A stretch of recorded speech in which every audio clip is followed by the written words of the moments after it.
Un organisme capable de conquérir le monde sans jamais bouger d'un pouce. On dirait de la science-fiction, hein, et pourtant c'est le quotidien des plantes à fleurs. Aujourd'hui, on décortique ensemble l'organisation fonctionnelle de ces stratégies mobiles. C'est un chapitre absolument clé pour la spécialité SVT et un grand classique du bac. Allez, on plonge dans le vif du sujet. Le voilà, le paradoxe qui est au cœur de notre question. Comment est-ce qu'un organisme qui est complètement immobile peut réussir à trouver de la lumière, de l'eau, des nutriments et en plus s'adapter et se défendre? C'est là qu'on va voir tout le génie du vivant et c'est la clé pour comprendre pourquoi les plantes ont autant de succès sur notre planète. Alors, voilà notre plan d'attaque pour aujourd'hui. On va commencer par la contrainte fondamentale, la vie fixée, pour ensuite découvrir les 3 solutions géniales que l'évolution a trouvées. Et bien sûr, on garde le cap sur le bac, avec une section méthode pour appliquer tout ça concrètement. C'est bon pour tout le monde? Alors c'est parti. Premier point donc, le défi. Il faut s'imaginer qu'une plante vit littéralement coupée en deux. Ses ressources vitales sont éparpillées dans 2 mondes complètement opposés. D'un côté, on a l'énergie lumineuse et le dioxyde de carbone dans l'atmosphère, et de l'autre, l'eau et les ions minéraux bien cachés dans le sol. Elle doit donc être capable d'exploiter ces 2 milieux en même temps. Et c'est vraiment ça le point de départ de tout. Cette immobilité, ce n'est pas juste une caractéristique parmi d'autres, c'est la contrainte qui a servi de moteur à toute son évolution. Chaque feuille, chaque racine, chaque mécanisme, c'est une réponse incroyablement ingénieuse à ce défi originel. L'évolution a transformé cette contrainte en une force. Alors comment ça marche? On aborde maintenant la première grande solution. Pour capter des ressources qui sont diffuses, dispersées partout, comme la lumière ou les minéraux dans le sol, la plante, elle, n'a pas le choix. Elle est obligée de développer des surfaces de contact, ce qu'on appelle des surfaces d'échange, qui sont absolument gigantesques par rapport à son volume. Et pour ça, la stratégie est double, avec 2 grands systèmes spécialisés. En bas, sous terre, on a le système racinaire, qui va littéralement miner le sol pour y chercher de l'eau et des minéraux.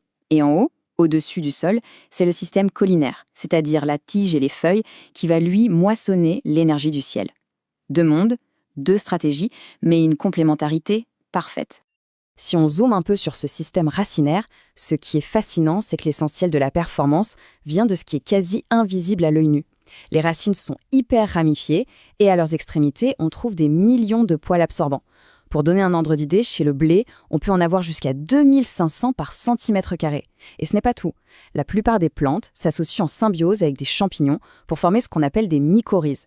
Ça agit comme une extension quasi infinie de leur propre réseau de racines. L'efficacité de cette symbiose, elle est juste spectaculaire. Regardez cette expérience sur du basilic. La différence de croissance entre les plants avec et sans mycorhizes est sans appel. Le champignon devient une véritable extension du réseau de la plante, lui donnant un accès démultiplié à l'eau et aux minéraux. Et en échange, la plante le nourrit avec les sucres qu'elle produit. C'est l'exemple parfait d'une coopération gagnant-gagnant. Une alliance qui date de plus de 400 millions d'années et qui est fondamentale pour presque tous les écosystèmes sur Terre. Passons maintenant à la partie aérienne. La feuille, c'est un capteur solaire d'une efficacité redoutable. Sa forme, plate et fine, maximise la surface exposée à la lumière et leur nombre peut être astronomique. On parle de 700 000 feuilles pour un grand chêne. Mais la feuille, c'est aussi le lieu d'un compromis permanent.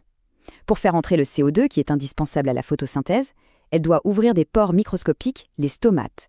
Le dilemme, c'est qu'en faisant ça, elle perd de l'eau.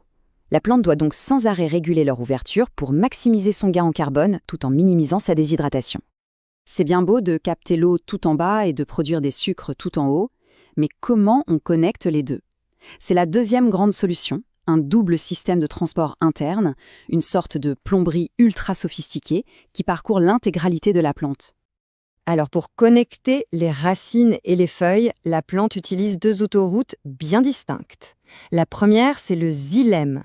C'est un réseau de tuyaux rigides formés de cellules mortes et pleines de lignine, ce qui les rend très solides et permet une circulation fluide. C'est la voie montante pour la sève brute, l'eau et les minéraux puisés dans le sol. La seconde autoroute, c'est le phloème. Lui, c'est un tissu vivant parce qu'il doit gérer activement la distribution des richesses, la sève élaborée qui est pleine de sucre et qui est envoyée partout où la plante en a besoin. On peut donc visualiser tout le parcours. L'eau monte par le xylème, elle arrive dans les feuilles où elle va rencontrer le CO2 et l'énergie de la lumière.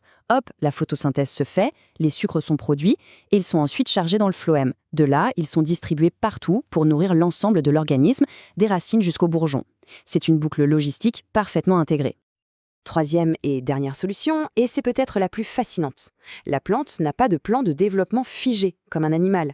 Elle grandit toute sa vie et elle peut modifier son architecture en temps réel pour répondre aux changements de son environnement. C'est ce qu'on appelle la plasticité et elle est pilotée par des signaux chimiques, les hormones. La clé de cette croissance continue, ce sont les méristèmes. Il faut vraiment se les représenter comme des zones de cellules souches végétales, de véritables usines à cellules qui sont situées aux extrémités des tiges et des racines.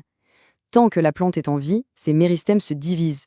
Ils produisent de nouvelles cellules qui vont ensuite s'allonger et se spécialiser pour former de nouveaux organes. C'est ce qui permet à un arbre de grandir pendant des centaines d'années. Mais comment la plante sait où et comment elle doit grandir? Eh bien, grâce aux hormones. L'histoire de la découverte de la première d'entre elles, l'auxine, est d'ailleurs un super exemple de démarche scientifique. Les chercheurs ont d'abord observé que les plantes se courent vers la lumière. Puis, par une série d'expériences très ingénieuses, en coupant des bouts de jeunes pousses ou en insérant des petites barrières, ils ont fini par comprendre qu'une substance chimique, produite tout au sommet, migrait vers le bas pour contrôler la croissance. Alors, comment ça marche concrètement? C'est assez simple. La lumière agit comme un signal qui va chasser l'auxine du côté éclairé vers le côté qui est à l'ombre de la tige. Résultat, le côté à l'ombre se retrouve avec une plus forte concentration d'auxine. Or, l'auxine, elle, stimule l'élongation des cellules. Donc, le côté ombragé grandit plus vite que le côté ensoleillé. Et mécaniquement, ça fait quoi? Eh bien, ça fait plier la tige vers la lumière. C'est un mécanisme d'une simplicité et d'une efficacité redoutables. Bon, maintenant qu'on a tous ces concepts bien en tête, on va voir comment les mobiliser pour cartonner à l'épreuve. Parce que la SVT, ce n'est pas juste du par cœur, c'est surtout un raisonnement. On va donc s'entraîner avec un cas d'étude typique du bac, la cuscute, une plante parasite. Et on va appliquer la fameuse méthode en 3 temps. La structure de raisonnement qu'on attend le jour du bac, c'est toujours la même et elle est infaillible. D'abord, je vois que là, on décrit les faits, les données brutes du document, sans interpréter, c'est de l'observation pure. Ensuite, je sais que là, on va piocher dans ses connaissances de cours, on sort les concepts qui sont pertinents. Enfin, je conclus peu. On fait le lien logique entre les 2 premières étapes pour construire une déduction qui répond à la question. C'est la base de la rigueur scientifique. Alors, imaginons un dossier sur cette cuscute. Le premier document nous dit qu'elle n'a pas de chlorophylle et qu'elle s'enroule sur d'autres plantes. Le deuxième, c'est une coupe au microscope qui montre une connexion physique entre des tissus des 2 plantes. Et le troisième, c'est une expérience de traçage radioactif. Voilà, ça, ce sont nos données brutes. Et maintenant, on applique. Je vois que le carbone radioactif passe de la plante hôte à la cuscute. Je sais que ce carbone radioactif qui a été intégré pendant la photosynthèse se retrouve dans les sucres de la sève élaborée qui circulent, elles, dans le phloème.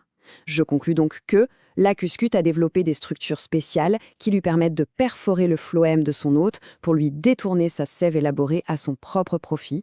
C'est la définition même du parasitisme. Le raisonnement est complet, il est argumenté et il est solide.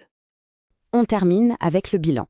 C'est le moment de s'assurer que les idées essentielles sont bien en place. Voici les concepts incontournables de ce chapitre à maîtriser absolument pour l'épreuve. En fait, tout part de l'idée centrale. La vie fixée, c'est le moteur de l'évolution de la plante. Pour interagir avec son milieu, elle déploie d'immenses surfaces d'échange. Pour la logistique à l'intérieur, elle s'appuie sur son double système vasculaire. Pour se construire, elle utilise ses méristèmes, de vraies usines à croissance. Et pour piloter tout ça, elle dispose d'un système de régulation par les hormones. Si ces 5 points sont maîtrisés, on a les clés du chapitre. Et pour finir, un petit conseil pratique. Voici les erreurs les plus fréquentes qu'on retrouve dans les copies. La confusion entre xylème et phloème, c'est un grand classique. Oublier que les stomates représentent un vrai dilemme pour la plante, c'est aussi une erreur courante. Il faut bien penser que la croissance, ce n'est pas juste de la multiplication, c'est multiplication et élongation cellulaire. Et enfin, attention aux effets précis des hormones. Connaître ces points faibles permet vraiment d'éviter de perdre des points bêtement. Et on va se quitter sur une question pour réfléchir. Cette capacité d'une plante à percevoir son environnement, la lumière, la gravité, et à y répondre de manière optimisée grâce à un réseau complexe de signaux chimiques, est-ce qu'on ne pourrait pas y voir une forme d'intelligence décentralisée sans cerveau? C'est un débat passionnant qui anime la biologie végétale aujourd'hui. Voilà qui conclut notre analyse. Bonne révision à toutes et à tous.